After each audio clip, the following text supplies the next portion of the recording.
Thank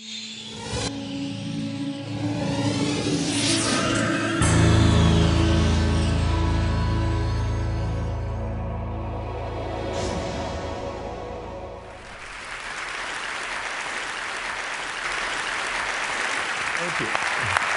I have to tell you, I'm both challenged and excited. My excitement is I get a chance to give something back. My challenge is the shortest seminar I usually do is 50 hours. And I'm not exaggerating. I do weekends, and what I do more than that, obviously, coach people, but I'm into immersion, because how'd you learn language? You didn't learn it by just learning principles. You got in it, and you did it so often that it became real. And the bottom line of why I'm here, besides being a crazy mofo, is that I'm really in a position, I'm not here to motivate you, obviously. You don't need that. And a lot of times, that's what people think I do, and it's the furthest thing from it. What happens, though, is people say to me, well, I don't need any motivation. And I say, well, that's interesting. That's not what I do. I'm the why guy. I don't know why you do what you do. What is your motive for action? What is it that drives you in your life today, not 10 years ago, or are you running the same pattern? Because I believe that the invisible force of internal drive activated is the most important thing in the world. I'm here because I believe emotion is the force of life. All of us here have great minds. You know, most of us here have great minds, right? I don't know if I'm in the category, but we all know how to think. And with our minds, we can rationalize anything. We can make anything happen. We can, I agree with what was described a few days ago about this idea that people work in their self-interest. But we all know that that's bullshit at times. You don't work in your self-interest all the time. Because when emotion comes into it, the wiring changes in the way it functions. And so it's wonderful for us to think intellectually about how the life of the world is, and especially those who are very smart. We can play this game in our head, but I really want to know what's driving you. And what I'd like to maybe invite you to do by the end of this talk is explore where you are today for two reasons. One, so that you can contribute more.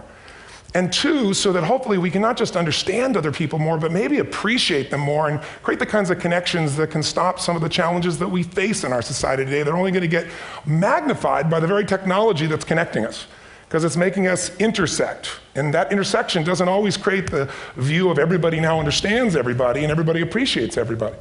So I've had an obsession basically for 30 years.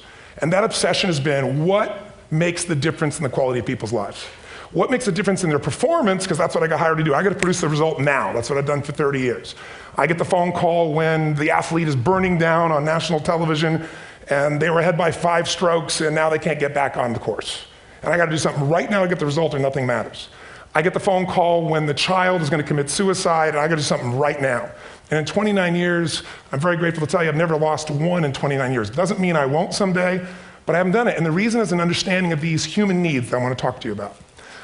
So when I get those calls about performance, that's one thing, like how do you make a change? But also, I'm looking to see what is it that's shaping that person's ability to contribute, to do something beyond themselves. So maybe the real question is, you know, I look at life and say there's 2 master lessons. One is there's the science of achievement, which almost everyone in this room has mastered to an amazing extent. That's how do you take the invisible and make it visible, right? How do you take what you dream about and make it happen? Whether it be your business, your contribution to society, money, whatever it is for you, your body, your family. But the other lesson of life that is rarely mastered is the art of fulfillment. Because science is easy, right? We know the rules, you write the code, you follow those, and you get the result. Once you know the game, you just, you up the ante, don't you? But when it comes to fulfillment, that's an art. And the reason is it's about appreciation and it's about contribution. You can only feel so much by yourself. So I've had an interesting laboratory to try to answer the question of the real question, which is what's the difference in somebody's life if you look at somebody like those people that you've given everything to, like all the resources they say they need. You gave them not a $100 computer, you gave them the best computer. You gave them love, you gave them joy, you were there to comfort them. And those people very often, and you know some of them I'm sure, end up the rest of their life with all this love, education, money, and background, spending their life going in and out of rehab. And then you meet people that have been through ultimate pain, psychologically, sexually, spiritually, emotionally abused, and not always, but often they become some of the people that contribute the most to society. So the question we got to ask ourselves really is, what is it? What is it that shapes us? And we live in a therapy culture. Most of us don't do that, but the culture is a therapy culture. And what I mean by that is the mindset that we are our past. And everybody in this room, you wouldn't be in this room if you bought that theory, but most of society thinks biography is destiny. The past equals the future. And of course it does if you live there. But what people in this room know, and what we have to remind ourselves though, because you can know something intellectually, you can know what to do and then not use it, not apply it. So really what we got to remind ourselves is decision is the ultimate power. That's what it really is. Now, when you ask people, You know, have you failed to achieve something? How many have ever failed to achieve something significant in your life? Say I. Thanks for the interaction on a high level there. But if you ask people, why didn't you achieve something? Somebody who's working for you, you know, or a partner, or even yourself, and you failed to achieve a goal, what's the reason people say they failed to achieve? What do they tell you? Didn't know enough, didn't have the knowledge, didn't have the money, didn't have the time, didn't have the technology, you know, I didn't have the right manager. Supreme Court. Didn't have the Supreme Court.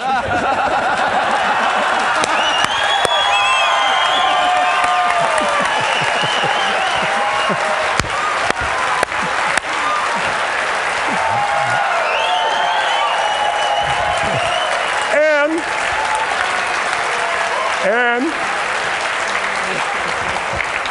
what do all those, including the Supreme Court, have in common? They are a claim to you missing resources. And they may be accurate. You may not have the money. You may not have the Supreme Court. But that is not the defining factor.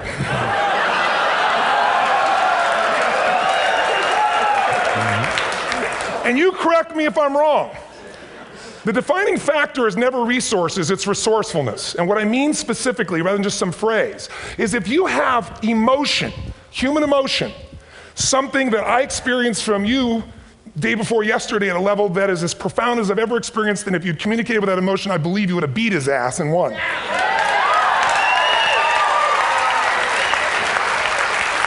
But how easy for me to tell him what he should do. Idiot, Robbins. But I know when we watched a debate, at that time, there were emotions that blocked people's ability to get this man's intellect and capacity and the way they came across to some people in that day. Because I know people that wanted to vote in your direction and didn't, and I was upset. But there was emotion that was there. How many know what I'm talking about here? Say I. So emotion is it, and if we get the right emotion, we can get ourselves to do anything. We can get through it. If you're creative enough, playful enough, fun enough, can you get through to anybody, yes or no? Yes. If you don't have the money, but you're creative and determined enough, you find the way. So this is the ultimate resource, but this is not the story that people tell us, right? The story people tell us is a bunch of different stories. They tell us we don't have the resources, but ultimately, if you take a look here, flip it up if you would. They say, what are all the reasons they have in common? We've said that. Next one, please. He's broken my pattern, that son of a bitch. But I appreciated the energy, I'll tell you that. What determines your resources? We've said decisions shape destiny, which is my focus here. If decisions shape destiny, what determines it is 3 decisions. What are you going to focus on? Right now, you have to decide what you're going to focus on. In this second, consciously or unconsciously, the minute you decide to focus on something, you've got to give it a meaning. And whatever that meaning is produces emotion. Is this the end or the beginning? Is God punishing me or rewarding me, or is this the roll of the dice? And emotion then creates what we're going to do, or the action. So think about your own life, the decisions that have shaped your destiny. And that sounds really heavy, but in the last 5 or 10 years, 15 years, haven't there been some decisions you've made that if you made a different decision, your life would be completely different? How many can think of one, honestly? Better or worse? Say I. So the bottom line is maybe it was where to go to work and you met the love of your life there. Maybe it was a career decision. I know the Google geniuses I saw here. I mean, I understand that their decision was to sell their technology at first. What if they made that decision versus to build their own culture? How would the world be different? How would their lives be different? Their impact. The history of our world is these decisions. When a woman stands up and says, no, I won't go to the back of the bus, she didn't just affect her life. That decision shaped our culture. Or someone standing in front of a tank. Or being in a position like Lance Armstrong and someone says to you, you got testicular cancer. That's pretty tough for any male, especially if you ride a bike. Right? You got it in your brain, you got it in your lungs. But what was his decision of what to focus on? Different than most people. What did it mean? It wasn't the end, it was the beginning. What am I gonna do? He goes off and wins 7 championships he never won once before the cancer because he got emotional fitness, psychological strength. That's the difference in human beings that I've seen of the 3 million I've been around. Because that's what my lab. I've had 3 million people from 80 different countries that I've had a chance to interact with over the last 29 years. And after a while, patterns become obvious. You see that South America and Africa maybe connect in a certain way, right? Other people say, oh, that sounds ridiculous. It's simple. So what shaped Lance? What shapes you? 2 invisible forces, very quickly. 1, state. We all have had times. Have you had a time you did something and after you did it, you thought to yourself, I can't believe I said that. I can't believe I did that. That was so stupid. Who's been there? Say aye. Have you ever done something after you do it, you go, that was me. right? It wasn't your ability, it was your state. Your model of the world is what shapes you long term. Your model of the world is the filter. That's what's shaping us. That's what makes people make decisions. When we want to influence somebody, we got to know what already influences them. And it's made up of 3 parts, I believe. First, what's your target? What are you after? Which I believe, it's not your desires. You can get your desires to goals. How many of you got a goal or desire and thought, is this all there is? How many have been there? Say aye. So it's needs we have. I believe there are 6 human needs. Second, once you know what the target that's driving you is, and you uncover it for the truth, you don't form it, you uncover it. Then you find out what's your map. What's the belief systems that are telling you how to get those needs? Some people think the way to get those needs is destroy the world. Some people is to build something, create something, love someone. And then there's the fuel you pick. So very quickly, 6 needs, let me tell you what they are. First one, certainty. Now these are not goals or desires, these are universal. Everyone needs certainty that they can avoid pain, at least be comfortable. Now how do you get it? Control everybody, develop a skill, give up, smoke a cigarette. And if you got totally certain, ironically, even though we all need that, like if you're not certain about your health or your children or money, you don't think about much more. You're not sure the ceiling's gonna hold up, you're gonna listen to any speaker. But while we go for certainty differently, if we get total certainty, we get what? What do you feel if you're certain? You know what's gonna happen, when it's gonna happen, how it's gonna happen, what would you feel? Bored out of your mind. So God, in her infinite wisdom, gave us a second human need, which is uncertainty. We need variety. We need surprise. How many of you here love surprises? Say aye. Bullshit. You like the surprises you want. The ones you don't want, you call problems, but you need them. So variety is important. Have you ever rented a video or a film that you've already seen? Who's done this? Get a fucking life. Right? Why are you doing it? You're certain it's good because you read it before, saw it before, but you're hoping it's been long enough you've forgotten enough there's variety. Third human need, critical, significance. We all need to feel important, special, unique. You can get it by making more money. You can do it by being more spiritual. You can do it by getting yourself in a situation where you put more tattoos and earrings in places humans don't want to know. Whatever it takes. The fastest way to do this, if you have no background, no culture, and no belief in resources or resourcefulness, is violence. If I put a gun to your head and I live in the hood, instantly I'm significant. 0 to 10, how high? 10. How certain am I you're going to respond to me? 10. How much uncertainty? Who knows what's going to happen next? Kind of exciting, like climbing up into a cave and doing that stuff all the way down there. Total variety and uncertainty. And it's significant, isn't it? So you're willing to risk your life for it. So that's why violence has always been around and will be around unless we have a consciousness change as a species. Now you can get significance a million ways, but to be significant, you got to be unique and different. Here's what we really need. Connection and love, fourth need. We all want it. Most people settle for connection because love's too scary. Don't want to get hurt. Who here has ever been hurt in an intimate relationship? Say aye. If you don't raise your hand, you'll have had other shit too, come on. And you're going to get hurt again. Aren't you glad you came to this positive visit? But here's what's true, we need it. We can do it through intimacy, through friendship, through prayer, through walking in nature. If nothing else works for you, get a dog. Don't get a cat, get a dog, because if you leave for 2 minutes, it's like you've been gone for 6 months when you show back up again 5 minutes later, right? Now these first 4 needs, every human finds a way to meet. Even if you lie to yourself, even if you have split personalities. But the last 2 needs, the first 4 needs are called the needs of the personality, is what I call it. The last 2 are the needs of the spirit. And this is where fulfillment comes. You won't get fulfillment from the first 4. You'll figure a way, smoke, drink, do whatever, meet the first 4. But the last 2, number 5, you must grow. We all know the answer here. If you don't grow, you what? If a relationship's not growing, if a business is not growing, if you're not growing, it doesn't matter how much money you have, how many friends you have, how many people love you, you feel like hell. And the reason we grow, I believe, is so we have something to give of value. Because the 6th need is to contribute beyond ourselves. Because we all know, corny as it sounds, the secret of living is giving. We all know life's not about me, it's about we. This culture knows that, this room knows that. And it's exciting. When you see Nicholas up here talking about his $100 computer, the most passionate, exciting thing is here's a genius, but he's got a calling now. You can feel the difference in him, and it's beautiful. And that calling can touch other people. In my own life, my life was touched because when I was 11 years old, Thanksgiving, no money, no food, and we're not gonna starve, but my father was totally messed up. My mom was letting him know how bad he messed up. And somebody came to the door and delivered food. My father made 3 decisions. I know what they were briefly. His focus was, this is charity. What does it mean? I'm worthless. What do I gotta do? Leave my family, which he did. The time, one of the most painful experiences of life. My 3 decisions gave me a different path. I said, focus on, there's food, what a concept, you know? Second, but this is what changed my life. This is what shaped me as a human being. Somebody's gift, I don't even know who it is.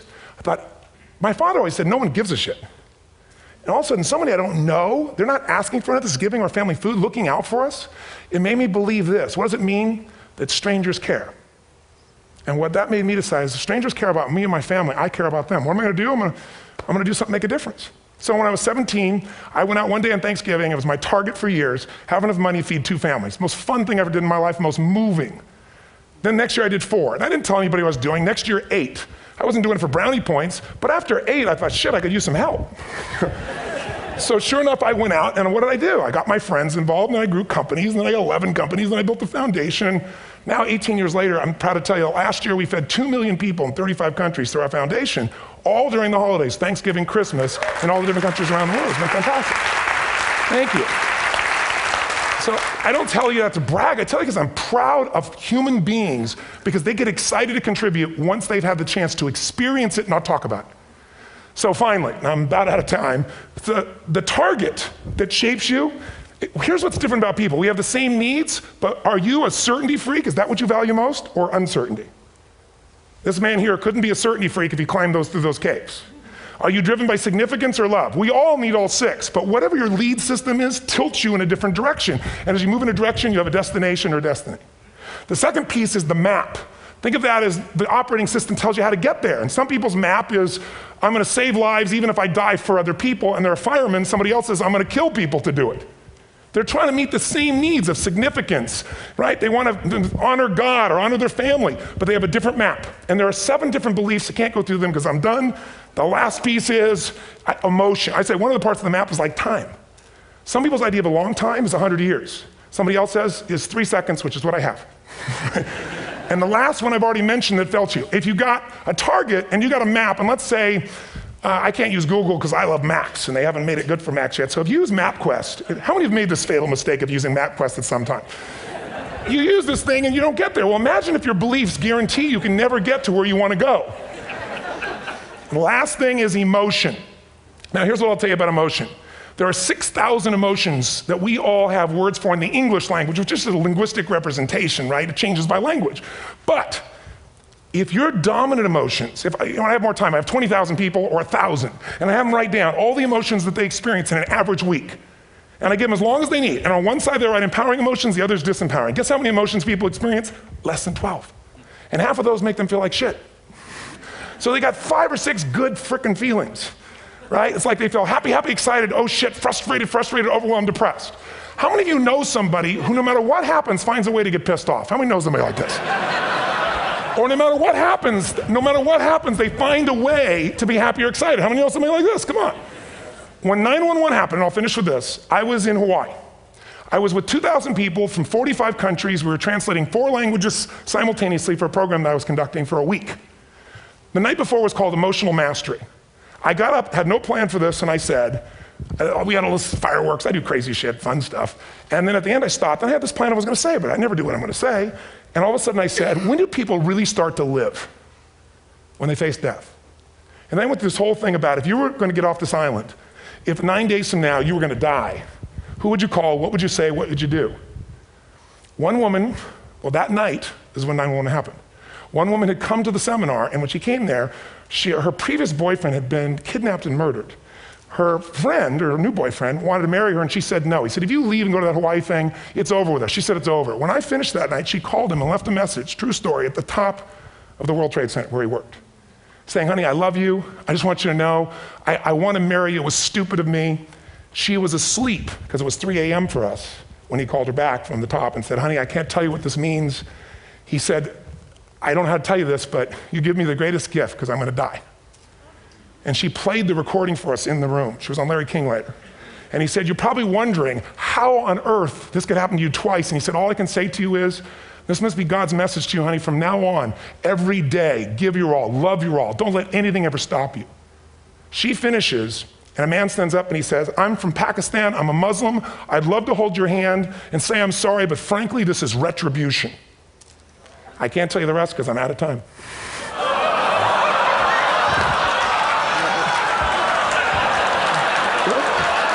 Are you sure? Finish the story. 10 seconds. 10 seconds. No, I want to be respectful. 10 seconds. All I can tell you is I brought this man on stage with a man from New York who worked in the World Trade Center, because I had about 200 New Yorkers there. More than 50 lost their entire companies, their friends, marking off their Palm Pilots. One financial trader, this woman made of steel, bawling. 30 friends crossing off that all died. And what I did to people said, what are we going to focus on? What does this mean, and what are we going to do? And I took the group and got people to focus on, if you didn't lose somebody today, your focus is going to be how to serve somebody else. There are people, the woman got up and she was so angry and screaming and yelling. And she wasn't from New York, she's not an American, she doesn't know anybody here. I said, you always get angry. She said, yes. Guilty people got guilty, sad people got sad. And I took these two men and did what I call an indirect negotiation.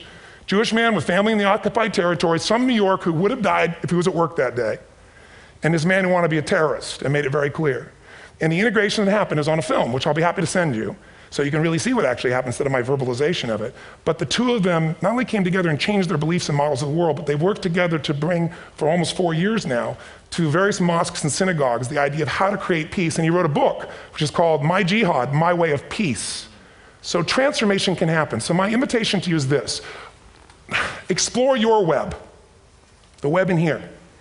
The needs, the beliefs, the emotions that are controlling you, for 2 reasons. So there's more of you to give. Achieve too, we all want to do it, but I mean give, because that's what's going to fill you up. And secondly, so you can appreciate, not just understand, that's intellectual, that's mind, but appreciate what's driving other people. It's the only way our world's going to change. God bless you, thank you, I hope this will serve. TonyRobbins.